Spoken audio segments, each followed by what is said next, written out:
Hey everyone, as you can see, I'm in the jungle surrounded by green stuff. I'm on vacation, but I still made the video for you. In this video, I want to concentrate more on the rendering, so I'm gonna keep the drawing part sped up and short, and then we're gonna concentrate a little bit more on the rendering, which I'm going to do live, well, real time anyways. So for this drawing, I used a picture I found on Pinterest. You can see it in the top left corner. And yeah, I just like taking poses and transforming them into like robots, because it's, if you just draw the basic building blocks, it's almost turning somebody into a robot. So it's a fun, easy little exercise. And since I had these new Ohuhu markers that got sent to me for last week's video review, I thought, oh, let me play a little bit more around with them. And I'm also on vacation when you see this video, so it's a nice win-win, I hope, for everyone. I had a fun time sketching this quick little mech robot military guy thing, and hopefully you guys get something out of it, learn how I do my rendering, at least with these types of brush markers, which is something new for me personally as well, because I don't really use, I haven't really used brush markers until now because I never had them. So yeah, it's a learning process, and maybe we can learn together. And with that, I talked enough at this part, a little bit of music, and then we get into the actual rendering part.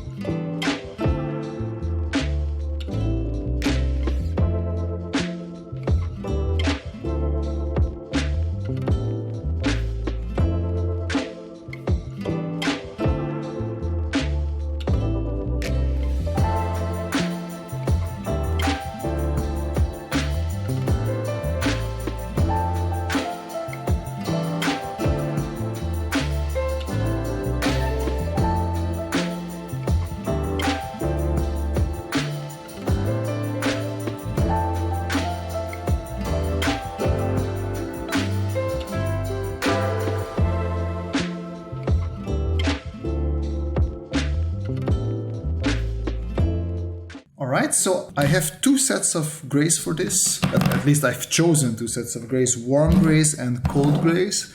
I don't know yet with what I want to do there. I was thinking outer body could be cold and no, other way around. Outer body is going to be warm, and everything that's like a hinge or something like that, or a mechanism, is going to be cold gray. So I'm gonna first of all just start off with the colds.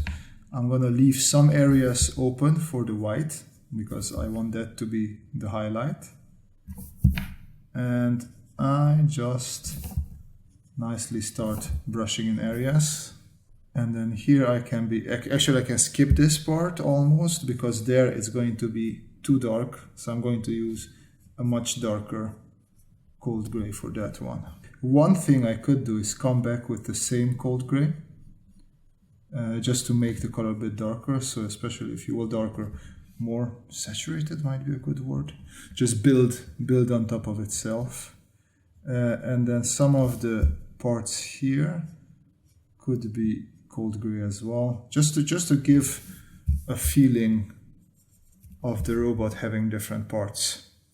Okay, I'm gonna continue now and just fill everything that I think should be cool gray with cool gray. So as per usual, I just go from gray to gray. In this case, we have three grays, three different variations: lighter, like middle, dark, and then darker. And then I will probably pop back in later as well, just to tighten some of these things up.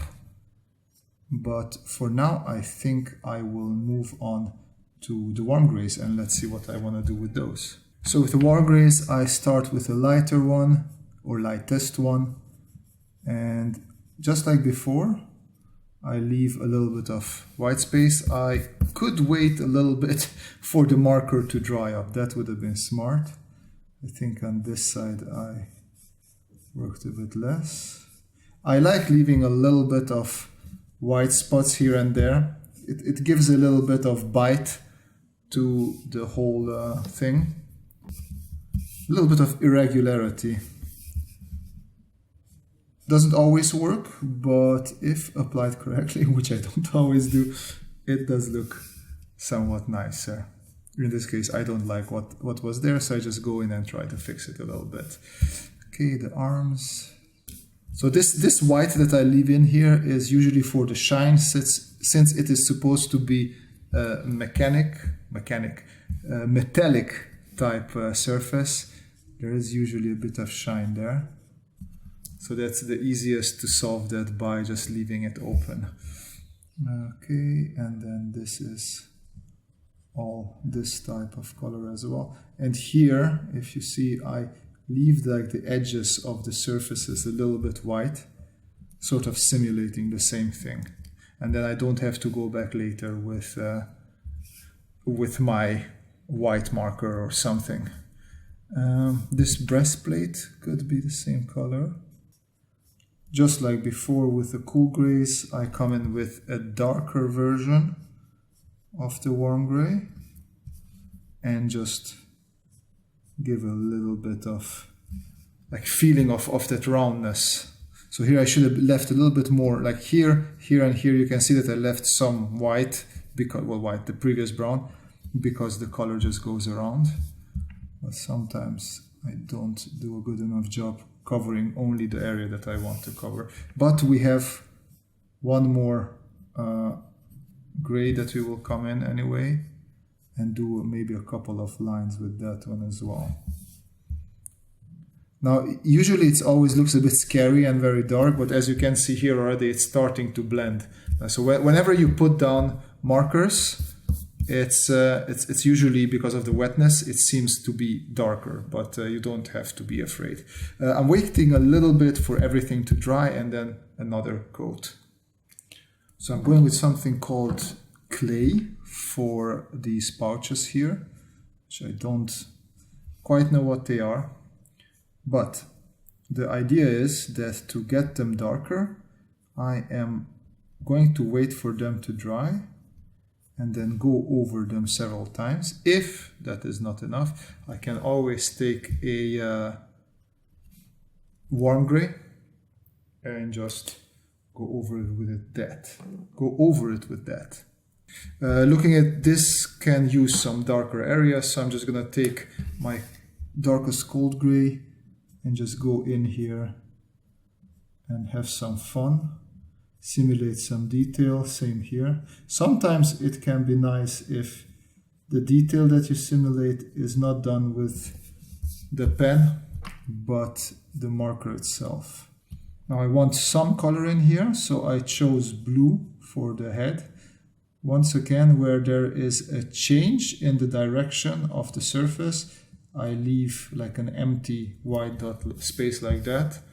So that can represent shininess. It can represent also wear and tear of the material. And then maybe we can do the jaw with the same blue.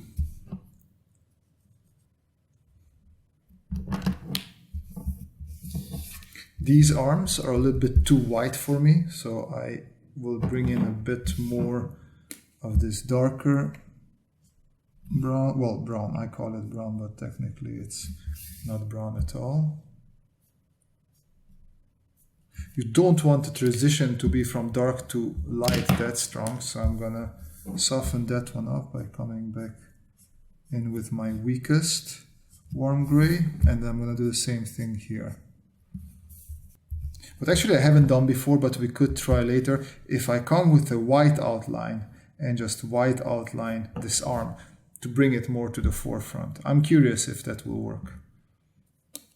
And as promised, I'm coming with this, what was it, clay color in here again, trying to make it a bit darker. I do the same trick with the blues, especially closer to these corners.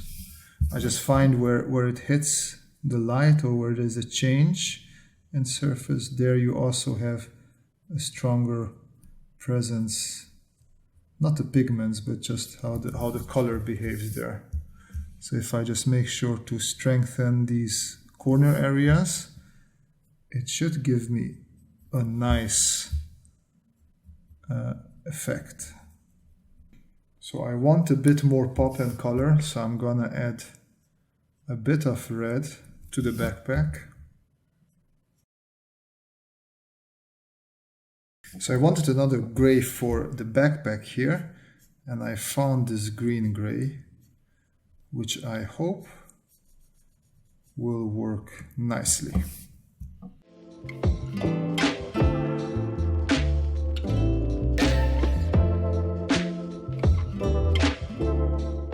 So this trick is sort of working, but I want it to be a bit more visible. So I'm gonna go from MG30 to MG60, which is, I hope, the next step up, and it's not a completely different color. Let me just, no, it is exactly good. So this is exactly what I wanted. And now we should have a nice transition between the two colors. And I can always come back again with my previous brush marker and smooth it out a little bit. In this case, if I would think, oh, maybe it's a bit too strong, quickly go in there and try and work it in a little bit. It's always about keeping it wet. And then as soon as it starts drying up, we will see the result as well. I think I'm going to bring the red in here as well, just because I like how it looks there. So I'm just going to bring 1 and 2 splotches there. Just a bit of transition there. I could go for a pinkish one or a violet one. So let's try something like this. There you go. So I don't want it to be completely white, but also didn't want it to be completely red. Okay, for the pouches here, I will use a military green. And with a bit less of white spacing there, because my expectation is that this would be in the shadow here. Something like that. And then I have 2 other green versions that I can test if it works with those.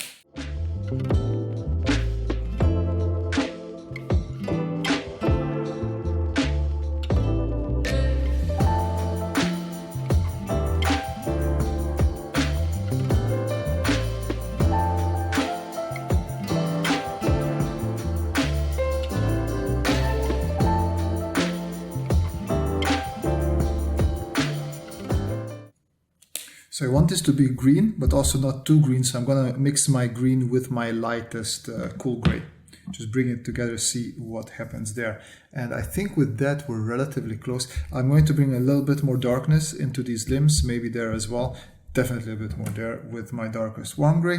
The head, I'm good. I'm going to do some more outlining here and there just to make the shape a bit more pop and also see where it's differentiating itself. And with that, I add a couple of more darker areas here and there just because it seemed like it wasn't dark enough. The mech, I always have this, that I don't make things dark enough and I have to put an extra layer.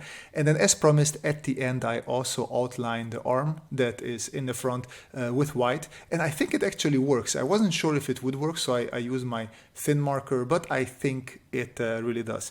And with that, that's the video. I hope you enjoyed and learned something from it. I'm curious if you have different techniques or if you disagree with something that I did here.